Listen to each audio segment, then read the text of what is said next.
Բարև ձեզ բարեկամներ, փաստեր, անակնկալներ, կարծիքներ, հեռուստաալիքն է եթերում, Փակ TV-ն։ Եվ իհարկե ամեն անգամ, երբ մենք գալիս ենք մեր տաղավար, հասկանում ենք, որ մեր եթերի այն կողմից մեզ դիտողները սպասում են ցանկացած մեր հյուրի թե վերած փաստերին, թե նրա անակնկալ հայտարարություններին եւ իհարկե նրա կարծիքին, որտեղ դա շատ կարևոր է, ցանկացած անձնավորության այս երեք, ինչպես ասում են, կարևոր փաստերին մենք միշտ անդրադառնում ենք, իսկ երբ մեր տաղավարում մենք հյուրընկալում ենք քաղաքագետին, քաղաքական մեկնաբանին, հասկանում եք, որ դա արդեն մեզ պարտադրում է այդ ամենը բերել առաջին պլան։ Իսկ այսօր մեր տաղավարում ձեր շատ սիրելի Արա Պապյանն է։ Բարև ձեզ։ Բարև ձեզ, պարոն Ղուշյան։ Պարոն Պապյան, ուրախ եմ, որ մեր տաղավարում եք եւ հասկանում եմ, որ ամեն անգամ երբ ձեզ հետ մենք զրուցում ենք, բոլոր այն թեմաները, որ քննարկվում են այստեղ, մեզ հետաքրքրություն են առաջացրել մեր ունկնդիրների շրջանում եւ պատահական չէ, որ մեզ զանգում են հաճախակի, ասում են, ինչու եք այդքան քիչ տաղավար հրավիրում Արա Պապյանին, ես ասում եմ, մենք միշտ հրավիրում ենք առիթի դեպքում եւ նա միշտ հաճույքով գալիս է, մեր բարեկամությունը կայուն է եւ կարծում եմ, որ շատ նորմալ հարաբերվում ենք։ Այո, այդպես է։ Լավ, անդրադառնանք այսօրվա շատ կարևոր հարցերից մեկին։ Աշխարհիկ եւ հոգեվոր աշխարհի իշխանությունների այս հակամարտությանը, փոխադարձ մեղադրանքներին, սա ինչ է, կարող եք բացել փղեղեձերը։ Այն, որ հայաստանյան առաքելական Սուրբ եկեղեցին բարեփոխումների կարիք ունի, դրա մասին բազմիցս է խոսվել է եւ հոգեվոր միջավայրում, եւ աշխարհիկ միջավայրում, եւ ինչ որ քայլեր ձեռնարկվել են։ Դա միանշանակ է պիտի արվի, բայց դա պիտի արվի հասարակական ներգրավմամբ, մասնագետների, հոգեվորական հատկապես խավի մասնակցությամբ։ Դա չպիտի անի գրեթե այսօր վստահություն չունեցող ժողովրդի մի մեծ զանգվածի կողմից, ոչ միայն կասեի առհամարված, այլ չընդունվող իշխանության կողմից, այն էլ այդ ձևով, նման ինչ-որ ֆեյսբուքյան մեղադրանքներով եւ այլն։ Սա վարկաբեկում է հայաստանյան եկեղեցին։ Եվ հատկապես, երբ որ ժամանակային առումով սա համընկնում է Բաքվից հայ եկեղեցու հասցեին հնչեցված մեղադրանքներով, որ Էջմիածինը հայոց ռևանշիզմի բունն է, որ Առաքյալը Բարթողոմեոս Առաքյալը, իսկ դա անցյալ տարվա օգոստոսից սկսեց, դա ոչ թե հայաստանյան եկեղեցու հիմնադիր հայրերից մեկն է, այլ ադրբեջանական եկեղեցու, որտեղ իրենք առաջին քրիստոնյա ազգը իրենք են, այսինքն իրենք են սկզբից եղել են քրիստոնյա, հետևաբար իրենցն է այդ ամբողջը, հետո իսլամ են ընդունել եւ այլն։ Սա լուրջ հիմքեր է տալիս մտածելու, որ այս ամբողջի հիմքում ոչ թե ասենք զավակի մտահոգությունն է սեփական եկեղեցի բարեկարգության մասին, այլ պասերով խաղա Բաքվի եւ Անկարայի հետ, քանդելու այն հիմնասյուններից մեկը, որը հարյուրամյակներ, եթե ոչ առնվազն ավելի քան 1700 տարի եղել է հայոց գոյության հիմքերից մեկը, հատկապես պետականազուրկ շրջանում, հատկապես ասենք գաղութներում, համայնքներում եւ այլն։ Դրա համար Նիկոլ Փաշինյանի հնչեցած մեղադրանքները, անկախ նրանից, այդ մեղադրանքները ճիշտ են թե սխալ, դա ուրիշ հարց է, ձևը ինքնին ընդունելի չէ։ Ես կարծում եմ, որ ասենք աշխարհիկ ղեկավարությունը, եթե ինչ-որ խնդիրներ ուներ, կարող էր հրավիրել կամ գնալ վեհապարի մոտ, նույն եպիսկոպոսած դասի հետ նստեն եւ քննարկեին տարբեր հարցեր, առանց աղմուկի, առանց նման ձևով վարկաբեկիչ քայլեր անելու։ Դա այնպես որ ես կարծում եմ, քանի որ Նիկոլ Փաշինյանը ճակերտավոր, այսպես ասած, բավականին հաջող արդեն քանդել է հայոց պետականությունը, հայոց բանակը, ինքը գնում է երրորդ հինասյունը, ըստ էության մեր, երբ որ նայում ենք ազգային գոյությանը, 3 բանի վրա է հիմնված եղել պետականություն, եթե ունեցել ենք, բնական դարից ածանցվող բանակ եւ հոգեվոր կառույց։ Ի վերջո մեզ համար քրիստոնեությունը եւ հայաստանյան առաքելական եկեղեցին, գոնե շատերիս համար, դա ազգային հաստատություն է առաջին հերթին։ հետո նոր կրոնական հաստատություն։ Ես չեմ կարծում, որ մեզանից շատերն են այդ պատվիրանները բոլորը կատարում եւ այլն, բայց նրանք, ովքեր անգամ դա չեն կատարում, այսպես ասած, միևնույն է, հարգանք ունեն սեփական եկեղեցու նկատմամբ եւ պետք չէ ոչ կաթողիկոսին, ոչ եպիսկոպոսներին նույնականացնել եկեղեցու հետ որպես կառույց, ինչպես, ասենք, կաշառակեր, սրիկա, պետական պաշտոնյային մենք երբեք չենք նույնականացնում պետականության հետ, չենք ասում, նույնպես էլ ասենք ինչ որ մի քանի ոչ արժանի հոգևորականների պատճառով պետք չի այդ ավելի քան 1700 տարվա, իսկ եթե առաքյալներից հաշվենք 2000 տարվա կառույցի վրա եւ հաստատուն կառույցի վրա նման ստվեր նետել։ Դե գիտեք, ես պիտի ասեմ, որ այն որ երկրի առաջին դեմքը կարող են թույլ տալ նման մեղմ ասած տահաճ, այո, նման բառապաշարի ասենք կիրառումը, նման բաները եւ այլն ինչ է նշանակում ինչ որ քերու կնգանադոմփում եւ այլն, այսինքն սա արդեն գիտեք ինչ է, այն ցածր դասարանի մանկամիտ երեխաների մեղադրանքների է վերաբերում։ Վերջո նորից եմ կրկնում, կարելի է հանդիպել եւ բոլոր խնդիրները լուծել։ Այստեղ ես նաեւ քաղաքական հարց եմ տեսնում, գիտեք, եւ ադրբեջանական, թուրքական, պատվեր միգուցե անգամ ռուսական։ Տեսեք, Միացյալ Նահանգներում եւ աշխարհում քրիստոնեությունը սկսել է ավելի ու ավելի ներգրավել քաղաքական կյանքի մեջ։ Սա պատասխան է իսլամի քաղաքականացմանը։ Եվ մի տեսակ վերադարձ կա այդ արմատներին։ Տրամպի իշխանության գալով մենք ակնհայտորեն տեսնում ենք, որ պահպանողական արժեքները ավելի են տեղ գտնում քաղաքական կյանքում եւ քրիստոնեական։ Բացահայտորեն իմ հանդիպումների ես երբ որ հունվար ամսին այդ պաշտոնամուտի օրերին այնտեղ էի, որոշ հանդիպումներ ունեցանք, բոլորը խոսում են դրա մասին, պատահական չասենք, պետք Արտուղարա Ռուբիոն ասենք տարբեր կրոնական ելույթներ անում ճակատին խաչ արած մրով, որ նման բաներ վաղուց չեն արվել։ Հետևաբար այստեղ կա նաև Ադրբեջանի եւ Անկարայի մտահոգությունը, որ հայ եկեղեցին եւ մենք, ինչպես հենց նույն ամերիկացիք են ասում, առաջին քրիստոնյա ազգ լինելու փաստը կարող է սա փոխակերպի քաղաքական արժեքի եւ իր համար վատ լինի։ Դրա համար, ինչպես մեզ ստիպում էին բարձունքների ճիշտներ ներքև, որպեսզի ավելի խոցելի լինել աշխարհագրորեն, նույնն էլ հոգևոր բարձունքից են մեզ իջեցնում ներքև, որպեսզի չկարողանանք այդ գործոնը օգտագործել։ Եթե մեր եկեղեցին վարկաբեկվում է, հետեւաբար հայ-ամերիկյան հարաբերությունների մեջ արդեն քրիստոնեության դերը փոքրանում է։ Եթե մեր եկեղեցին վարկաբեկվում է, ապա օրինակ մենք վերջերս Բրյուսելում մասնակցում էինք ժողովրդավարության միջազգային միություն կոչված այդ կազմակերպության համաժողովին, վեհաժողովին, որը միավորում է աճ կենտրոնամետ եւ պահպանողական ուժերին, որի հենց հիմքում դրված է քրիստոնեության արժեքները, համաեվրոպական քրիստոնեական արժեքները։ Այսինքն սա քաղաքական բնույթը այդքան միամիտ հարց չի։ Սա, ինչպես ուզում են ներկայացնել, կուսակրոնության, անձնական սեռական կյանքի հարց չի, սա շատ ավելի լուրջ քաղաքական հարց է։ Այսինքն կողքից նայում են, լավ հասկանում են, որ ինչով կարող ենք մենք ուժեղ լինենք, եւ այդ ուժեղ լինելու հնարավորությունները արմատից միանգամից կտրում են։ Ասում եմ, պետականությունը վերացրել են ինչ-որ խեղկատակության, բանակը ամեն ձև թուլացվել է եւ շարունակվում է բացասական ընտրախավ ձևավորվել այնտեղ, իսկ սա էլ վերջի հնարավորությունն էր եւ ես կրկնում եմ ակտիվացումը քրիստոնեության որպես քաղաքական գործին բերեց նրան, որ Նիկոլ Փաշինյանը խաղալով օտարի դաշտում դա է ուզում թուլացած լինել։ Ես գիտես,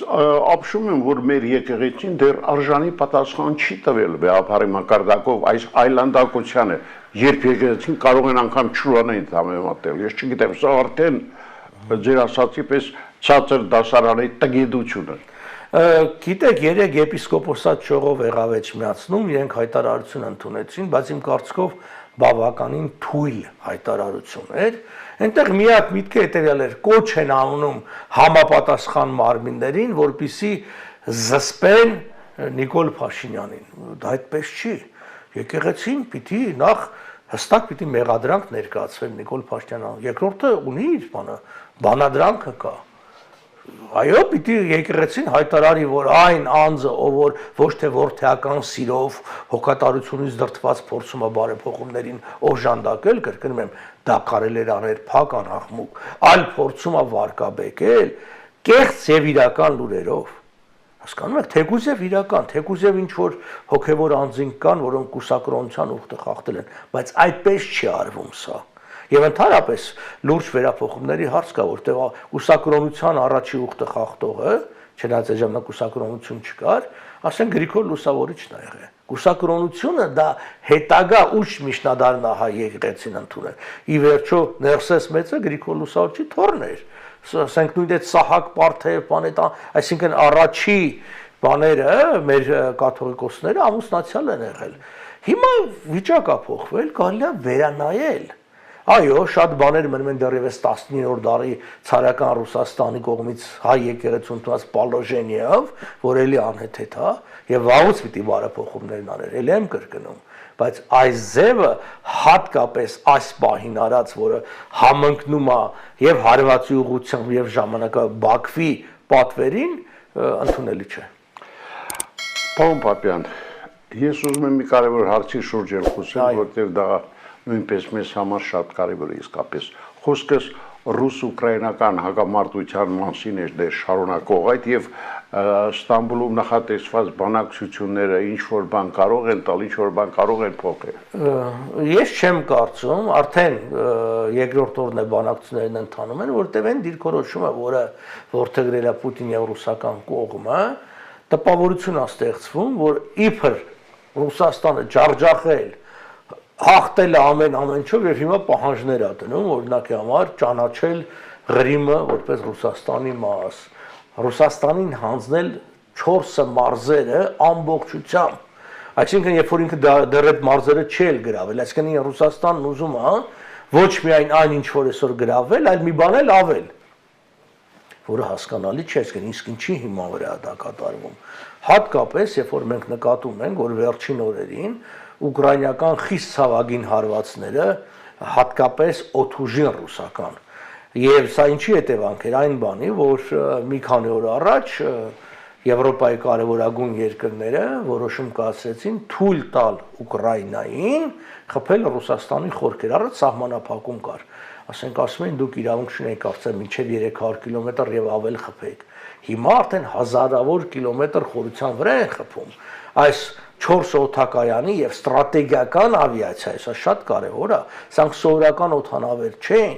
սրանք օդանավեր են, որ ամեն մեկը մի քանի 100 միլիոն դոլար արժեն եւ նախատեսված են հեռահար արվածների համար, ճիշտ է օգտագործվում են Ուկրաինայի համար եւս, բայց հիմնականում Միացյալ Նահանգներ եւ այլն։ Դա համար այստեղից կա մի էսպեսի կարծում եմ բավականին հավանական եզրակացություն, որ այս վերջի գործողությունները, գիտեք, որ բեռնատարները գնացին տարբեր ուղություններով, ռուսական հետո այդ բեռնատարների միջից դրոնները դուրս եկան ու գնացին հարվածեցին, բավականին խելոք, բավականին հստակ կազմակերպված էր։ Կա ենթադրություն, որ սա թիկունքին իրականացնում է ուկրաինացիներն, բայց ամերիկյան ծրագիր էր, որտեղ 40% ստրատեգիական ավիացիան Ռուսաստանի ոչնչացրեց, այսինքն այն ավիացիան, որը հասանելիությունն էր Ամերիկային, համարյա կիսվեց դրանց թիվը։ Ասենք շահողնով էր Ամերիկան էր։ Սա այն քաղաքականությունը, երբ որ մենք այստեղ բազմիցս քննարկել ենք, որ իսկ ինչու, եթե Ամերիկան կամ Արևմուտք կուզենա Ռուսաստանին պարտության մատնել, դա արագ կաներեցև անդադ հարցը կա։ Դե չի կարում։ Ես միշտ ասել եմ չի ուզում, որտեղ Արևմուտքի ցանկությունը մաշեցնելն է, որտեղ եթե պարտության մատներ, այս ավիացիան մնալու էր, որը վտանգավոր է Ամերիկայի Ռուսաստանի այդ ուժը։ Իսկ հիմա մաշացնում, հիմա արդեն այդ օդանավը չկա եւ Ռուսաստանը չի կարող դա արտադրել այլևս։ Սրանք սսեմ տարիներից մնացած, այսինքն այն պահեստամասեր, այն տեխնոլոգիաները այլևս Ռուսաստանը չունի, դրանք կորցրել այդ գործարանները վաղուց չեն աշխատում։ Հետևաբար այդ կարողությունը մաշացնելով ռազմական գնում է։ Որի հետևանքով հիմա Տրամպը հայտարարել է, որ առաջիկա մի 2 շաբաթվա ընթացքում վերջնական որոշում պիտի կայացնի, արդեն հիասթափվել է Պուտինից, որոշում պիտի կայացնի, արդյոք պիտի շարունակի ջանքերը այս խաղաղության, թե չպիտի չշարունակի։ Իսկ ամենայն հավանականությամբ պիտի հրաժարվի այս ջանքերից, որտեղ իր այդ 24 ժամում պատերազմը դադարեցնել, հետո 100 օրվա մեջ բան անարդյունքանության, իսկ եթե Թրամփը նա մոտից ճանաչողներն ասում են, ինքը խիստ ցավագին է տանում իր անձնական, ինչ ասեմ, ցախողումները, այդ բանը, իսկ եթե ինքը ընդունեց եւ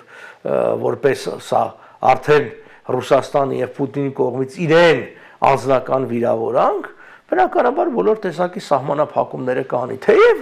ահագին բաներ աղմուկը շատ է, բայց սահմանափակումները քիչ են։ Տեսեք, մի կողմից ասում են Ամերիկան չի աջակցում, կամ չպետք է աջակցի, կրճատել է։ Մյուս կողմից մենք տեսնում ենք,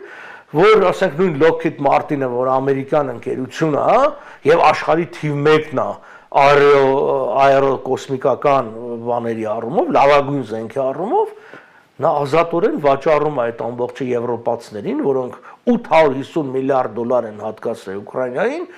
գնում են տալիս են Ուկրաինային, F-16-ները եւ այլն։ Այսինքն, եթե մենք դիտարկում ենք փաստերից, ապա Ուկրաինայի վրա այդպես սահմանափակումները չկա։ Եթե դիտարկում ենք հռետորաբանությունից, այո, թվում է, որ ասում են, դե չէ, չի կարելի այս կողմ այն կողմ բանը։ Դրա համար ես կարծում եմ, պատերազմը դեռ կշարունակվի։ Ես դեռ տարիներ առաջ երբ որ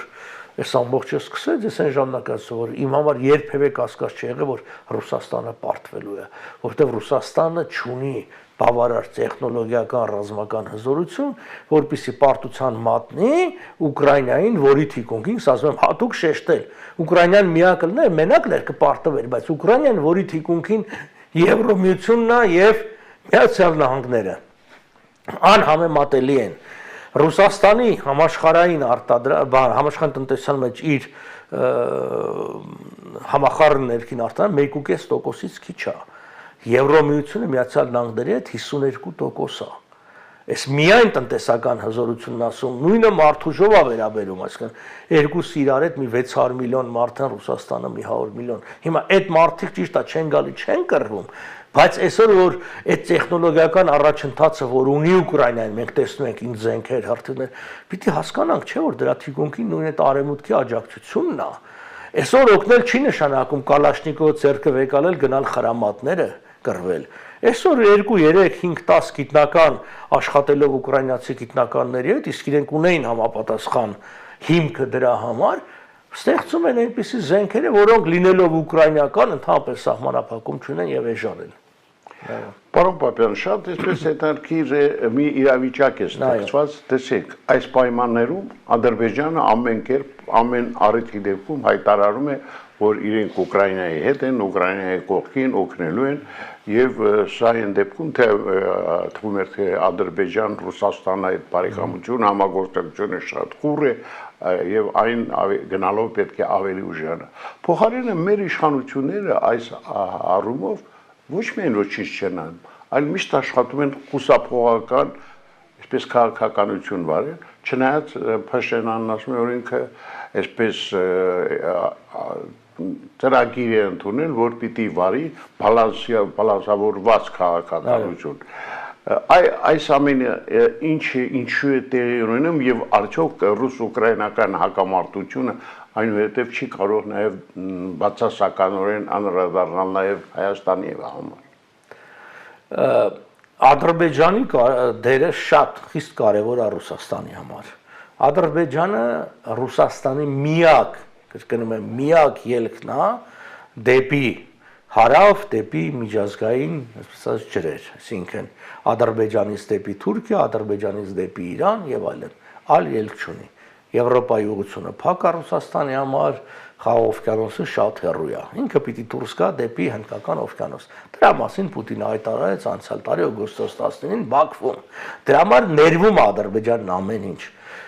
Ռուս պատրիարք Ալեքսին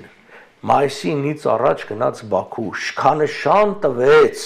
Սուրբ Օլգայի շքանշան, բյուզանդական կայսրուի ծագումով հայ շքանշան տվեց փոխ նախագահին Մեհրիբան Ալիևային, այն երկրի, որը քանդում է քրիստոնեական հուշարձաններն ու եկեղեցիները, քծնեցին, ամեն ինչ արեցին, որ մայիսի 9-ին Ալիևը գնա մասնակցի այդ շքերթին, Ալիևը չգնաց։ Ալիևը չգնաց, ասեց զբաղված եմ եւ գնաց ինչ որ մանր ցուցադրաբար ստորացրեց Ռուսաստանին, անգամ դրանից հետո ստորացվեց Ռուսաստանը հանգիստ է Կուլատ Ալիև տանում է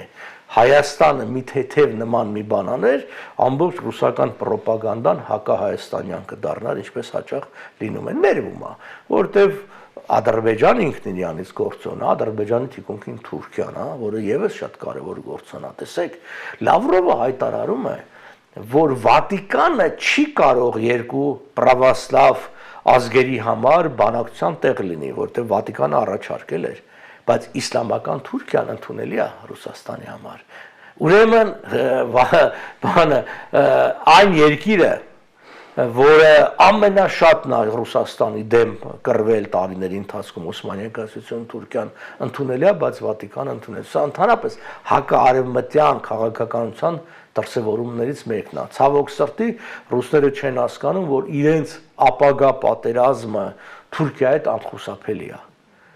Եվ այստեղ հարց տանք, թող ամեն ռուս իրան հարց տա, ապագա ռուս-թուրքական պատերազմի ժամանակ, ինչքան ապագա չգիտենք, հիմա եղբայրական է, բայց կարա արագ փոխվի, ինչպես ասենք առաջի համաշխարհային իրար դեմ էին կռվում, հետո համաշխարհայինից հետո եղբայրացան, հետո էլի վատացավ եւ այլն։ Ադրբեջանական բանակը, ապագա ռուս-թուրքական բանակի պատերազմի ժամանակ ում կողմից է կռվելու։ Միանշանակավոր Թուրքիայի։ Բումերանգի օրենքը գործելու է։ Չկա նման միտում։ Ալիև ինքը բազմիցս հայտարարել է, որ մենք մի երկիր կա, որի հետ մենք եղբայրական հարաբերություններ ունենք, դա Թուրքիան է։ Մնացածի հետ բիզնես է։ Առնում ենք տալիս ենք անում եւ այլն։ Այս ամբողջը այդպես է։ Ռուս-թուրքական պատերազմ, կներեք, ռուս-ուկրաինական պատերազմի ժամանակ մենք տեսնում ենք բազմաթիվ դեպքեր եւ Թուրքիան եւ Ադրբեջանը ամենցև աջակցում են Ուկրաինային, սնունդ են տալիս, վառելիք են տալիս, զենք են տալիս, նույն բայրակտարները եւ այլն։ Մի անգամ չենք լսի, որ ռուսական իշխանությունները դատապարտ են, օրինակ ասեն, այս ինչ եք անում եւ այլն բան։ Այս սա է ցավալին, այսինքն չկա արդար ճշգրիտ մոտեցում, ու երբ որ կարդում եք ադրբեջանական, չեմ ասում պաշտոնական, ժողովրդի տարբեր գրությունները սոցիալական ցանցերում եւ այլն, շատ ուժեղ հակառուսական տրամադրություն կա։ Եթե որևէ մեկին թվում է, որ ժողովուրդը շնորհակալ է Ռուսաստանին, որի շնորհիվ իրենք կարողացան գրավել Արցախը, չէ, իրենք ընդհակառակը այդ ատելությունը մի բան էլ շատացել է, որտեղ այլևս Ռուսաստանը իրանց պետք չի, որտեղ Ռուսաստանը իրանց պետք էր մի խնդրի համար, Արցախը գրավելու համար։ Հիմա գրավել են Արցախը։ Իրանց ինչա պետք Ռուսաստանը 1000 տարի։ Նավթ ունեն, Ռուսաստանն ինչ արտանում։ Նավթ, գազ, զենք։ Զենք հիմա չի արտահանում, որտեվ ինքը դրա կարիք ունի, դեռ ինքը գնում է, նավթն ու գազն է, նավթն ու գազը Ադրբեջանն էլ ունի ավելին, Ադրբեջանը վեր արտահանում է եւ փող է աշխատում դրա միջոցով, այնպես որ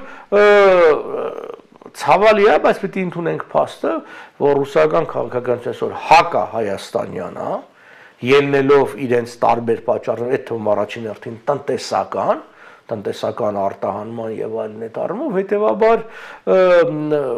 եւ այդպեսին լինելու առաջիկա տարիներին դեռևս, բայց տասնամյակների ընթացքում այդ ժամանակ պատերազմը անխուսափելի ալնելու, երբ որ թուրքական աշխարհի եւ Ռուսաստան, իսկ իրանք հոշոտելու են Ռուսաստանը, պարզ ասած, հոշոտելու եւ մասնատելու են։ Ռուսաստանի մասնատումը արևմուտքը շահագրգռված չի։ Եթե շահագրգռվածներ վաղուց կմասնատներ։ Ամենամեծ վտանգը արևմուտքի համար Չինաստանն է։ Ինքը չի ուզում Ռուսաստանը մասնատի, որ ամբողջ հեռավոր արևելքը անցնի Չինաստանին։ Ինքը ուզում է Ռուսաստանին, այսպես ասած, հարձակողական զենքեր, արդեն խոսեցինք ավիացիայի, արդեն մաշացնի, վերացնի եւ ինչ որ կառավարելի վիճակ ստեղծի, բայց պահպանի այդ ամբողջը որպես հումքային կցորդ։ Թուրքական աշխարհի շահը ուրիշ է եւ դրա մասին բացահայտ են խոսում։ ի վերջո այդ թուրքական պետությունների միությունը, որ ստեղծել են եւ Բաքուն շատ ակտիվ է, անգամ հավակնում է դառնալ մայրաքաղաք, ասում է, ես մեջտեղում եմ գտնվում Միջին Ասիայի եւ Թուրքիա եկեք Բաքուն թուրքական աշխարհի մայրաքաղաքը, այդ ում դեմ է ուղղված։ Հայ դեմ ուղղված է, միշտ թուրքական այդ հասկանալի է, բայց մեծ առումով դա առաջին հերթին Ռուսաստանի դեմ է ուղղված, որտեղ այդ թուրքական ժողովուրդները կամ սահմանակից են, կամ Ռուսաստանի Դաշնության ներսում են գտնվում։ Այս է իրողությունը, իսկ աշխարհագրությունը փոփոխման ենթակա չէ, ինչպես նաև պատմությունը։ Այդ երկուսն էլ հակառուսաստանյան են, այնպես որ սխալ քաղաքականության դառը պտուղները ապագայում խաղելու են։ Պարոն Պապյան, դուք հիշատակեցիք Բիլգեյում կայացած այդ համաժողովը, ես կուզենայի, որ մի փոքր ավելի ընդլայնեմ, ինչ պատվիրակություն է, որ գնացել եք այդ համաժողովին մասնակցելու, եւ կոնկրետ ինչ հարցեր քննարկվեցին եւ ինչ է տալիս նման, ասենք, մասնակցությունը մեզ։ Նայեք, նման մասնակցությունը, որտեղ 40 երկրից ավելի ներկայացված էին 60 տարբեր կուսակցությունների տեսքով, այդ թվում, ասենք, Միացյալ Նահանգների Հանրապետական կուսակցությունը եւ նախորդ համաժողովին, որը Վաշինգտոնում էր անցյալ տարի դեկտեմբերին, Թրամփը արդեն որպես նախագահ մասնակցեց։ Հաջորդը եւս դնել է Վաշինգտոն, էլի է մասնակցելու։ Այնտեղ կոնսերվատիվ Բրիտանիա կոնսերվատիվ կուսակցությունը, սոցիալ-դեմոկրատական միությունն է, Գերմանիա, այսինքն կառավարող դուք հնարավորություն եք ստանում ոչ թե մի երկրի ղեկավարության կամ լուրջ ընդդիմության հետ շփվելու, այլ այդ մի 2-3 օրվա ընթացքում մի քանի տասնյակ, եւ սա շատ կարեւոր է։ Մենք հանդիպեցինք, խոսեցինք, ներկայացրեցինք Հայաստանը, ներկայացրեցինք վիճակը Հայաստանի իրական կոնկրետ։ Հա, ազգային ժողովրդական բևեռը հրավիրված էր մասնակցելու։ Եվ ինչ կազմված բանը, պարոն Գարեգին Չուքազյանն էր, տիկին Մարգարիտա Սադոյանը եւ ես։ Այսինքն մենք երկուսով որպես խորհրդի անդամներ, իսկ Մարգարիտա Սադոյանը որպես Եվրոպայում որոշակի ասենք գործառույթներ ունեցող է, որտեղ պիտի լիներ եւ նաեւ այնտեղ կա կանանց եւ երիտասարդական թևեր կա, նաեւ դրանց ենք մենք մասնակցել եւ այլն։ Սա ասենք կարեւոր էր, ինքը Բելգիայում Բրյուսելում կայացավ, մենք նաեւ Բելգիայի գործող վարչապետի հետ հանդիպեցինք, Վևեր, ազգան նոր անտրվել փետրվար ամսին, էլի այդ պահպանողական ուժերից է շատ հետաքրքիր այդ ելույթը կարող եք մեր էջերում կարդալ, մենք թարգմանը դրել ենք, ընդհանրապես ավանդույթի պահպանման, քրիստոնեական արժեքների, ընտանեկան արժեք եւ այլն, եւ շատ կարեւոր էր մենք համար որ մեզ հրավիրել էին դրան, իրենք ծանոթ էին մեր գործունեությանը եւ այլն, այնտեղ կան բավականին մեծ հզոր կուսակցություններ ներկայացված, օրինակ կրկնորից հանրապետականը կամ կոնսերվատիվ կուսակցություն, Բորիս Ջոնսոնը ներկայացրել նախկին վարչապետը մասնակցում եւ ասենք մի քանի նախկին վարչապետներ կան։ Բացի դրանից մենք հանդիպեցինք առանձին հանդիպում ունեցանք Հունգարիայի Դանյուբ ինստիտուտ կոչվող հետազոտական լուրջ կենտրոնը նրա ղեկավար կազմի հետ, որտեղ իրենք մյուս սեպտեմբերին գալիք մի մեծ համաժողով, գիտաժողով են Հարավային Կովկասին նվիրացանում, ադրբեջանցիներն ու վրացիները շատ ակտիվ են այդտեղ, մենք չկանք։ Իսկ եթե մենք չկանք, դա նշանակում է նրանք գնում են իրենց ասածը ասում են, մարդկանց թվում է, որ եթե այդ ասածը կեղծիկ ու սուտ է, բոլորը գիտեն ու կեղծիկ ու սուտ է, ոչ, որովհետեւ բոլորն իմանան կեղծիկ ու սուտ է, մեկը պետք է կողքից ճշմարտությունը ցույց տա։ Այդ մարդկանց մեծ մասը, եթե մինչև իսկ կուսակցական ինչ-որ գործիչներ են, շատերը նախարարներ են եղել, վարչա, դա չի նշանակում, որ իրանք գիտեն այդ ամբողջը։ Մարդիկ կանգնում են, հայտարարում են, ասում են դե մենք նորոգում ենք, չգիտեմ, հայկական հուշարձանները, մի երկու հատ էլ ինչ որ նկար բան են ցույց տալի, ասում են հայնա նորոգում են։ Դրանք բացատրես չէ որ այդպես չի, ինքը նախ չի նորոգում, ինքը խեղաթյուրում է, ինքը դա որպես ալբանական, աֆղանական արժեքներ, իսկ երկու հատ խեղաթյուրումի դեմ ինքը 12 հատը քանդում է։ Եվ այսօր ես օրինակ նայում էի, ասենք հենց այսօրվա արդեն լուրերն է, Ադրբեջանը բացի պաստորեն հուշարձաններից նաև քանդում է, դրել հողը հավասարացնում, ասենք Ստեփանակերտի հրապարակի բոլոր այլ շենքերը, որոնք ինչ որ ցեու խորհրդանշել են որոշակի հայկականություն, անգամ պետականության սաղմեր, ազգային ժողովի շենքը եւ այլն։ Այդ ամբողջ հողին են հավասարեցրել։ մարդիկ չգիտեն դրա մասին։ Հա, կարճ ասած, ուզում եմ ասեմ, դա շատ կարևոր էր։ Ղեկավարումը Սթիվեն Հարփերը, որը վարչապետն էր Կանադայի նախկին, որը ես այն ժամանակվանից ճանաչում եմ, մենք խոսեցինք բան հայոց ցեղասպանության ճանաչման հարցից, մի անգամ եւս շնորհակալություն հայտնենք, որտեղ ինքը որպես ընդդիմության ղեկավար, տեսեք, իրանց գիտակցությունը որն է, լիբերալները, իրենց ընդդիմադիր կուսակցությունները առաջադրել այդ հարցը։ Իրենք աջակցեցին միևնույն, չասեցին, որ նրանցն է, որտեղ ինչպես Հարփերն ասեց, դա պատմական ճշմարտություն էր, մենք ոնց կարայինք ուրանայինք, թեև դրանով մենք ավելի այսպես վարկ էինք տալիս մեր հակառակորդներին, բայց մենք պատրաստ ենք դրան, որտեղ ճշմարտություն ուրանալ չէր կարելի։ Եվ ուզում եմ ասեմ, այդ բոլորը շատ կարևոր են, մենք կշարունակենք եւ կխորացնենք մեր հարաբերությունները այդ ժողովրդավարության միջազգային միության հետ եւ հուսանք, որ նաեւ այդպես հատկապես մենք ակնկալիքներ ունենք երեք երկրի պահպանողական ուժերից, ոնց է բան, դա բրիտանական կոնսերվատիվներն են, դա գերմանական քրիստոնյա դեմոկրատները եւ Միացյալ Նահանգների հանրապետական կուսակցությունը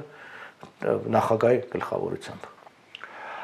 Պարոն Պապյան, շնորհակալ եմ այսօրվա բաց թափանցիկ զրույցի համար եւ պիտի ասեմ, որ